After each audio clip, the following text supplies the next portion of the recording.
ever feel like you're just drowning in to-dos, like completely overwhelmed by this sea of tasks? I know I do. For sure. And I know a lot of our listeners out there probably feel the same way. So today, we are diving deep into a productivity classic. Right. Brian Tracy's Eat That Frog. Love that book. So we're not just going to like summarize the book for you. We're going to go a little bit deeper. Yes. For those of us who are familiar with productivity concepts but still struggle to like actually get things done. That's me. Me too. Yeah. What I think is really fascinating about Tracy's approach is it's not just about like working harder. It's about working smarter. Yeah. And it all starts with clarity. Like he says, only 3% of adults actually write down their goals, but those who do achieve like 5 to 10 times more. That's huge. It's a crazy statistic. That's insane. So I don't know about you, but to me, that's a pretty compelling argument. Yeah. To just grab a pen and paper. I'm convinced, yeah. I mean, it makes you wonder, though, is it like really just the act of writing it down?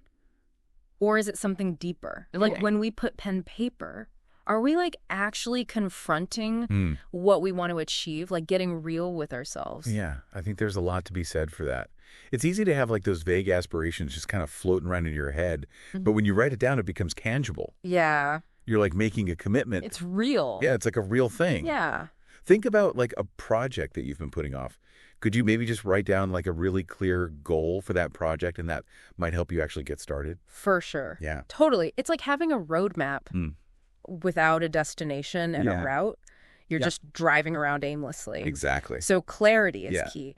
But even when we have a clear goal, sometimes those tasks can still feel just so overwhelming. Oh, for sure. And Tracy talks about planning, which sometimes I'm like, that just feels like another thing on my list. Yeah, exactly. He addresses that head on, though. He's not saying like spend hours planning out your day. Oh, okay. It's just those few minutes can make a huge difference. He says every minute that you spend planning, you save 10 minutes in execution. Oh, wow. So even if you spend like 10 minutes planning out your day, you could potentially get like 2 hours back. 2 hours. Okay, I'm listening. I'm definitely listening. Yeah. I could get behind that. Yeah. Reclaiming some time. Yes. But let's be real. Even with planning, there's still only 24 hours in a day. That's true. And they get filled up fast. And even when I know what to do, I'm just overwhelmed by like the amount that there is to do. That's where the 80-20 principle comes in. Okay. It's not about doing everything. It's about doing the 20% of tasks that actually give you like 80% of the results. So you're saying be more strategic. Be way more strategic about it. Think about your email inbox. Oh, yeah. Do you spend hours answering every single message? Or do you prioritize the ones that are really important? That's a really good point. Okay. I'm definitely guilty of like getting bogged down in the less important emails. Yeah. So I guess we're already kind of practicing the 80-20 principle without realizing it. But Tracy takes it a step further with his rules 3. Yeah. Have you ever tried applying that to your workday? Oh, yeah, definitely. Yeah. It forces you to like distill your to-do list down to the absolute essentials. Okay. And there's this great story he tells about this woman, Cynthia. Okay. She was working insane hours. Oh, gosh. But she just felt like she wasn't getting anywhere. Right. And he helped her identify, like, what are her 3 most important tasks. Okay. And the results were remarkable. I think she ended up doubling her income and her free time. Yes, she did. Which is a pretty good deal, if you ask me. That's what I call a productivity win. I'm starting to see a pattern here. What's that? Clarity, planning, the 80-20 principle, the rule of 3. It's like all about being strategic. Exactly. With our time. And your energy. And energy. Yeah. And that's what sets this book apart, I think, from other productivity books. But just like, do more, work harder. Yeah, it's not about just working harder or faster. Yeah. It's about figuring out what really matters and then just getting rid of everything else. Ruthless elimination. Yeah. I like that. Sounds a little bit scary. It is. But also very freeing. Yeah. So how do we actually decide what to keep and what to cut? That's where eating the frog comes in. Okay, so that's what that means. But eating the frog can be a little bit misleading. Oh, really? It's not just about, like, doing the most unpleasant task first. Mm-hmm. It's about finding your most important task. Right. The one that's going to have the biggest impact on your goals. Okay. And then making that your priority. And sometimes that's not the most fun or exciting task. Right. And that's where his concept of creative procrastination comes in. Okay. This is interesting. It's not about being lazy. Okay. It's about being strategic about what you're delaying. Okay. Or what you're just getting rid of completely. I like that. He uses this great example of a golfer. Okay. Who realized that he was spending way too much time on the golf course. Oh. And was neglecting his business and his family. And he had to make a tough decision. So he cut back on golf. He did. And it actually helped him. It did. He regained control of his life. That's pretty amazing. So it's like giving yourself permission to procrastinate on the things that don't matter so that you can focus on what does. But how do we determine what's truly essential? That's where the ABCDE method comes in. Okay, what's that? It's a system where you prioritize your tasks. Okay. Based on how important and how urgent they are. So A tasks would be the big frogs that we need to eat first. And E tasks are... the ones we could just let go of. Okay.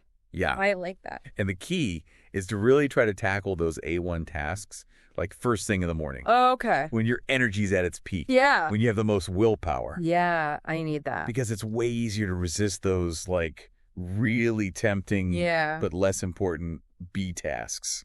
Oh, those B tasks. Yeah. They get. Yeah. When you've already accomplished like your most important work. That's a good point. Yeah. Yeah.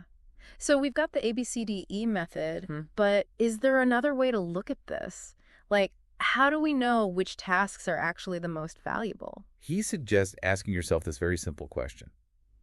Why am I on the payroll? Wow. Like, what is it that you're actually there to do? Oh, that's deep. It's a powerful question. Yeah, it cuts through a lot of the noise. Yes, it does. It makes you think. This helps you figure out what your key result areas are. Okay. Which are the main things you're supposed to be doing in your role. Okay, this is all starting to click for me now. Good. So you figure out your key result areas. Yeah. You prioritize your tasks using the ABCDE method. Right. You're ready to eat the frog. You got it. Now what? Preparation. Oh, really? It seems simple. Yeah. But he really emphasizes having everything that you need. Okay. Before you actually start a task. Yeah. Have you ever sat down to work on something and then realized like, oh, I don't have the right files. Yes. I don't have this information. Or even a pen and paper. Happens all the time. And then you're up. Yeah. And then you get sidetracked. Exactly. And then all of a sudden you're on social media. And then you're like... an hour later. 2 hours have gone by and you haven't done anything. Right. He compares it to baking a cake without actually getting the ingredients first. Okay. You're going to be like running back and forth to the pantry. Yeah, that's a good analogy. And the cake's probably not going to turn out very good. Okay, I'm convinced. Preparation is key. Yes. But what about those really big, intimidating tasks? Yes. The ones that feel like climbing Mount Everest. That's where the oil drum analogy comes in. Oil drum. Yeah. Tell me more. Imagine you're in the middle of the Sahara Desert. Okay. And all you see is sand. Oh, my God. Like, as far as the eye can see. Yeah. It would be pretty easy to feel overwhelmed. You could give up. And just give up, right? Absolutely. But if you focus on just reaching the next oil drum, which is a manageable distance away, you can keep moving forward one step at a time. So you're saying break down those big tasks into smaller, more manageable steps. Just focus on getting to that next oil drum. I love that analogy. Yeah. It makes those daunting tasks seem a lot more manageable. More manageable. I like that. It's like you get that feeling of accomplishment after running a marathon. Even if you had to walk part of it, you still did it. Right. You still ran a marathon. You ran a marathon. Exactly. Exactly. That's amazing. Yeah, that's a good point. It's not about being perfect. It's about making progress. Yes. And speaking of progress, Tracy talks about this thing called developing a compulsion to closure. Mm-hmm. What do you mean by that? He's talking about training ourselves to finish, but we start to tie up loose ends. Right. And to resist that urge, to just leave things half done. Yeah. It's about getting that like satisfaction of checking things off your list. I love that. Yeah. I love checking things off my list. Clearing your mental space. There's something so satisfying about that. Whether it's a work project or a household chore or even just replying to an email. Yes. It feels so good. It does. And he says that finishing tasks, especially those challenging ones, actually releases endorphins. Oh, really? In our brains. Why oh? Those feel-good chemicals. Oh, so there's a scientific reason. Yeah. Why I feel so good after I finally clean out my closet. Exactly. Okay. But let's be real. Some tasks are just daunting, yeah. Even if we break them down into smaller steps. Right. Do you have any tips for tackling those really big, overwhelming projects? Tracy recommends what he calls the Swiss cheese method. Swiss cheese method. And it's exactly what it sounds like. Okay. You're poking little holes in a big task. So instead of trying to eat the whole elephant at once, you just kind of nibble on it throughout the day. Okay. Maybe for 5 or 10 minutes at a time. So it's like, I'm going to spend 10 minutes on this report. Yes. And then I'll come back later and do another 10 minutes. Exactly. Okay. And those little bites, those like seemingly insignificant chunks of time can add up to significant progress. I like that. Over time. Okay. Think about writing a book. Yeah. It feels so overwhelming. Oh my gosh. Yeah. To just stare at a blank page. Yes. But if you just commit to writing like 1 page a day, eventually you'll have a whole book. Yeah. Okay. This is all coming together now. Yeah. It's all about setting those clear goals, breaking them down into smaller steps. Right. And then consistently taking action, even if it's just for a few minutes at a time. Yes. But even with the right strategies. Yeah. I think we all have those days where we're just like stuck, like spinning our wheels. He talks about this idea of sharpening our skills. Okay. And continuously learning. Yeah. It's like having a toolbox full of rusty old tools. Right. You might be able to get the job done, but it's going to take way more effort, and it's not going to be as good. So it's not just about working harder, it's about working smarter by like upgrading our toolbox. By upgrading your toolbox. Okay, I like that. Yeah. So how do we do that? He suggests like reading in your field for at least 30 minutes every day, attending industry events or listening to podcasts and audiobooks. I like that. Turning those unproductive hours into learning opportunities. Learning time. But even with all the best tools and skills, sometimes we hit roadblocks. We do. And Tracy talks about identifying our limiting factors, those things that are holding us back. He talks about asking yourself, what is holding me back? Okay. Is it a lack of skill?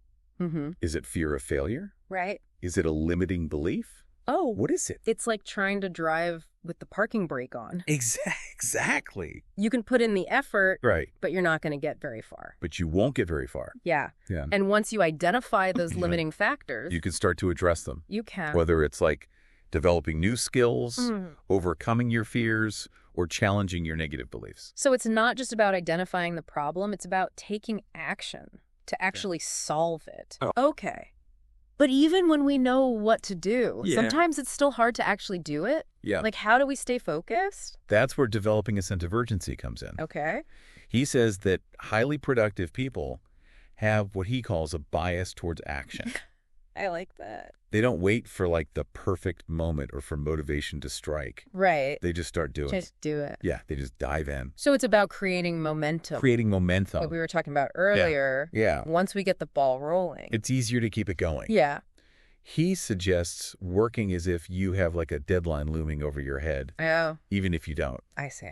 And that sense of urgency can help you tap into the power of flow. Flow. Yes. What's flow? Flow is that state where like time just disappears. Okay. And you're completely absorbed in your work. I want to be in flow. It's like that magical state where you're so focused and so productive. Like you're on autopilot, but like in a good way. I love that. So Tracy believes that this sense of urgency can actually help us get into that state more easily. Yes. Okay. But it's not about like working yourself to exhaustion. Right. It's about finding that sweet spot. Exactly. Where you're challenged. Engaged. So not overwhelmed. Okay. So we've got our clear goals. Yes. A sense of urgency. We're ready to take action. Right.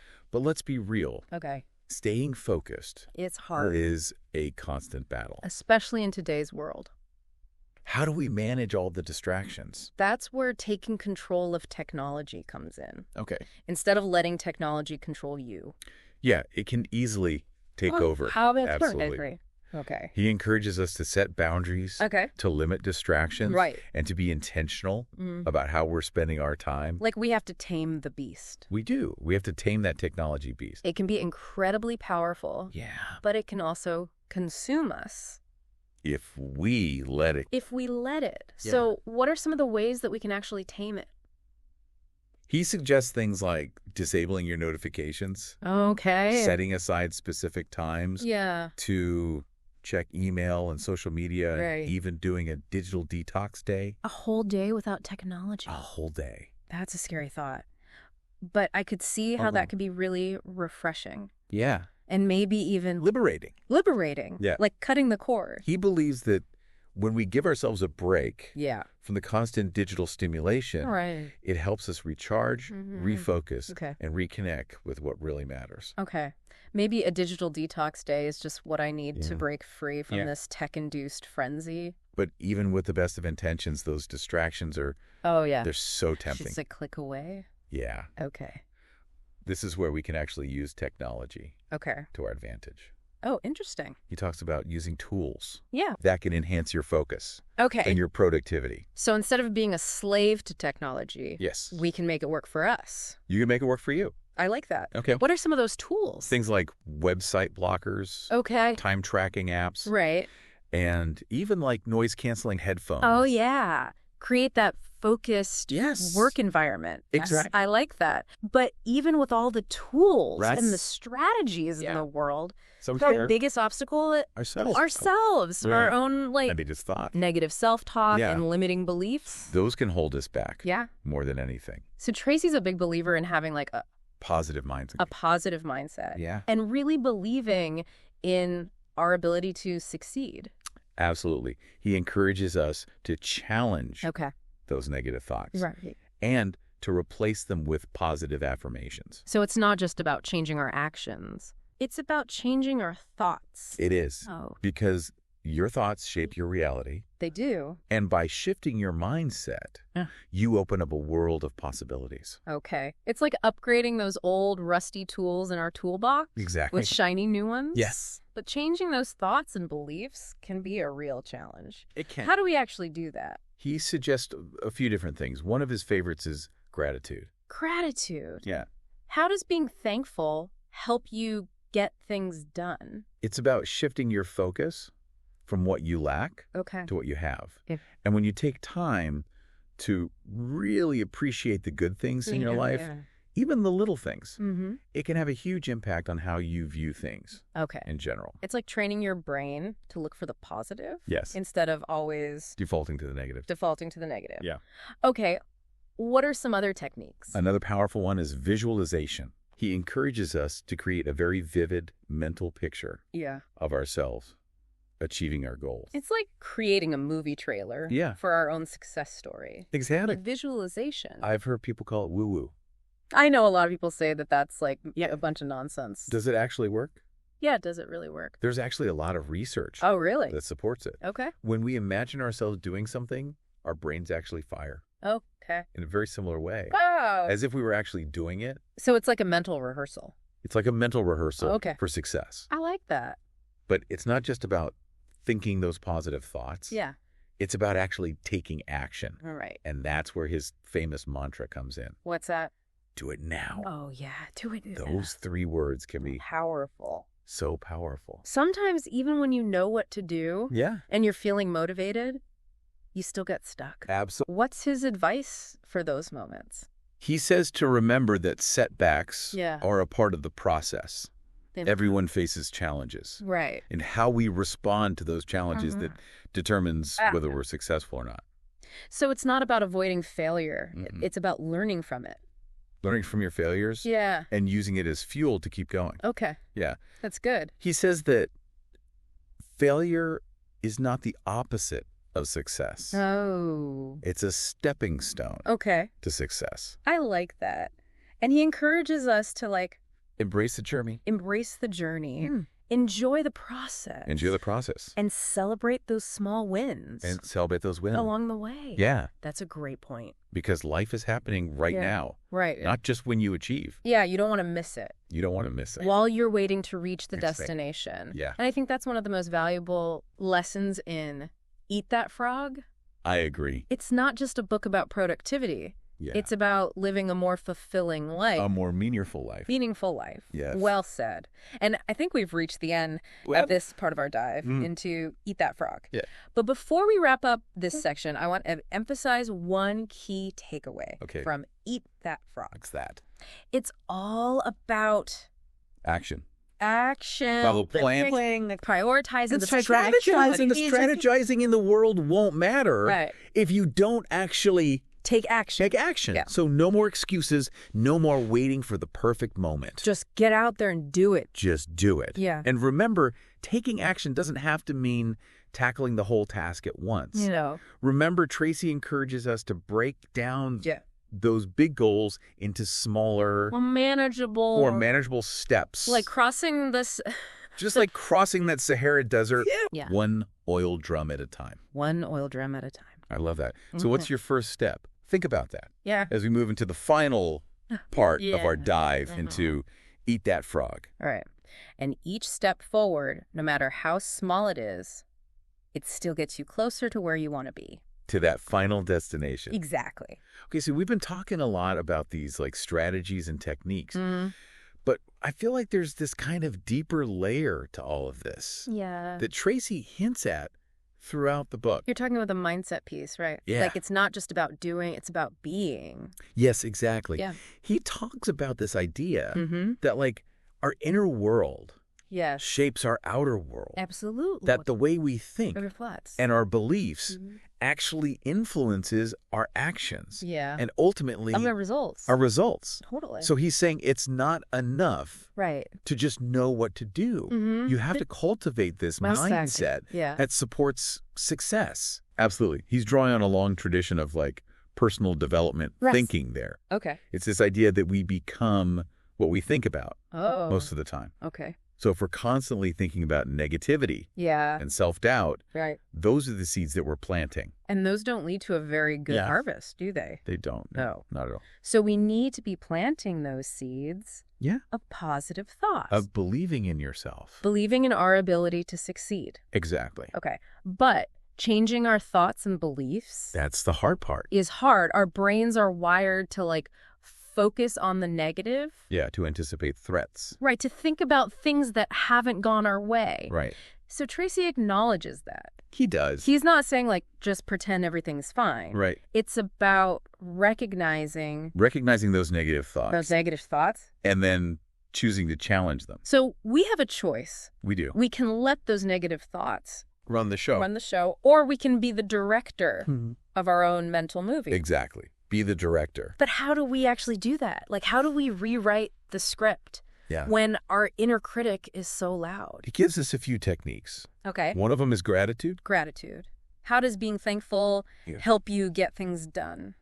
It's about shifting your focus from what you're lacking to what you have.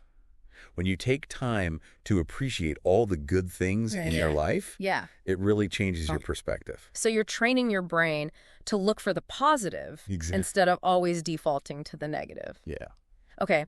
What are some other techniques? Another powerful one is visualization. Okay. He tells us to create like a really vivid mental picture of ourselves achieving our goals. It's like creating a movie trailer for your own success story. I love that. That's a great way to put it. But I've heard visualization is all woo. Yeah. Does it really work?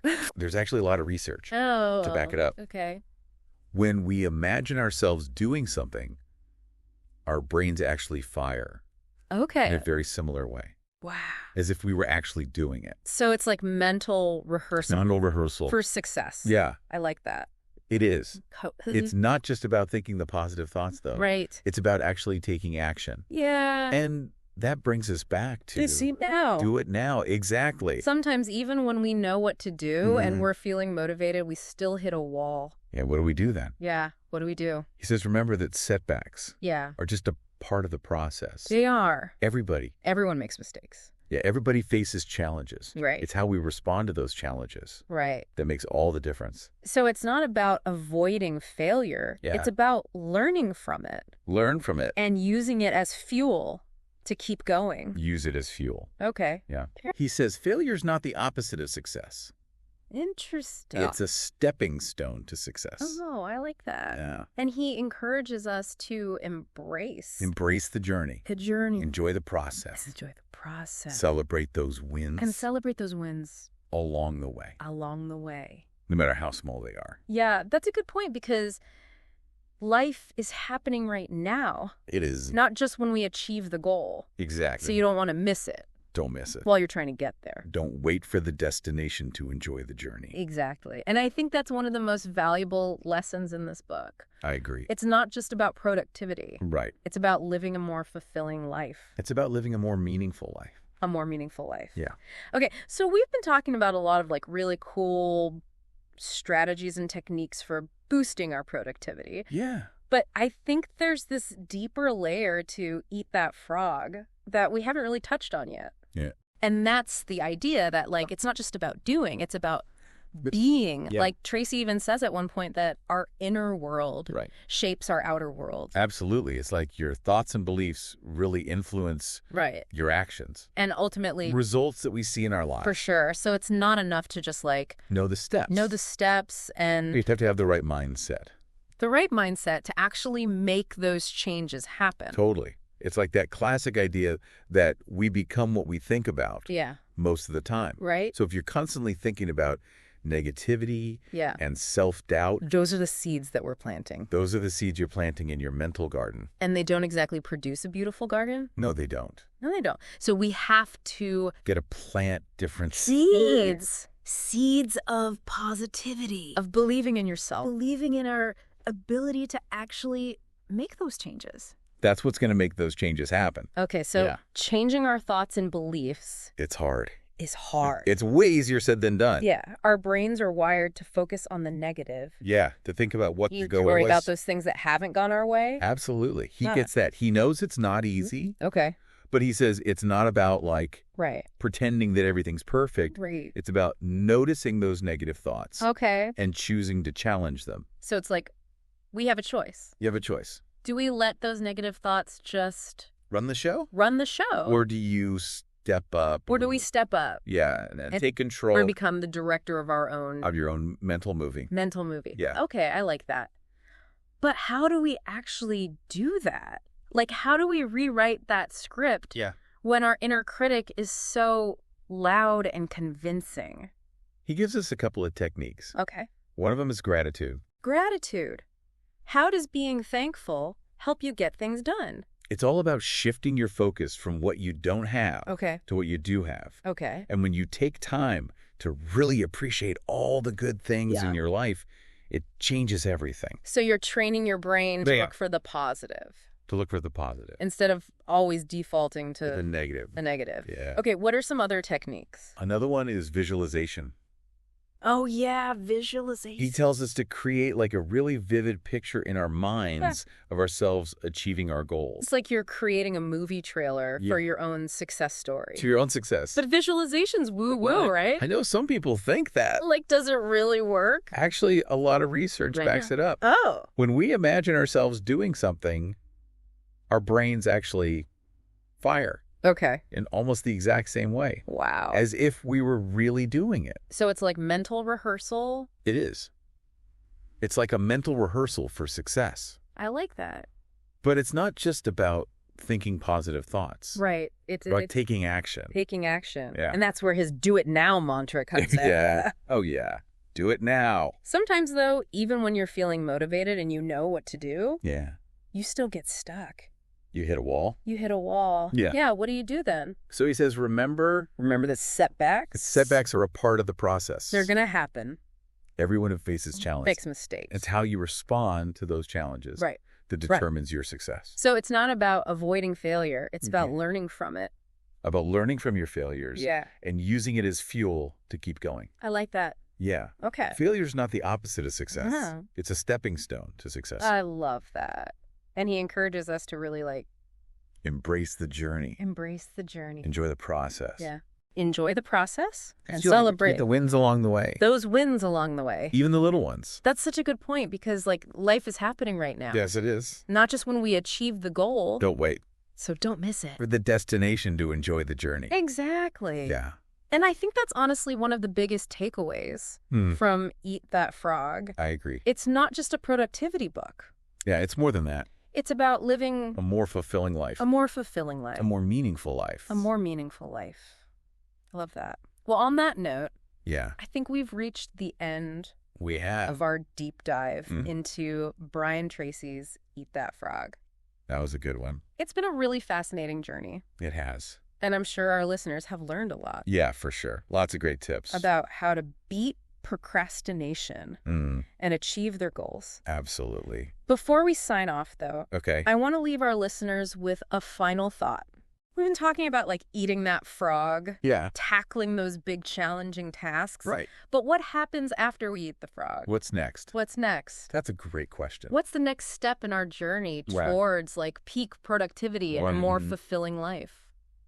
I think it just goes to show that this isn't a destination. Yeah. It's a journey. It's ongoing. It's a process of learning and growth and self-discovery. And that's what makes it exciting. It is exciting. There's always more to learn. There's always more to achieve. There's always more ways to grow. More ways to grow. So keep exploring. Keep experimenting. Keep taking action. And keep taking action. That's the most important thing. And remember, you don't have to do it alone. Yeah. Share your insights. Support each other. Celebrate each other's wins. Celebrate those wins, big and small. Yeah. Because together, we can all be a little bit better at eating those frogs and creating the lives that we truly desire. Absolutely. Thanks for joining us on the deep dive. Until next time, keep those frogs coming and remember. Do it now. Do it now.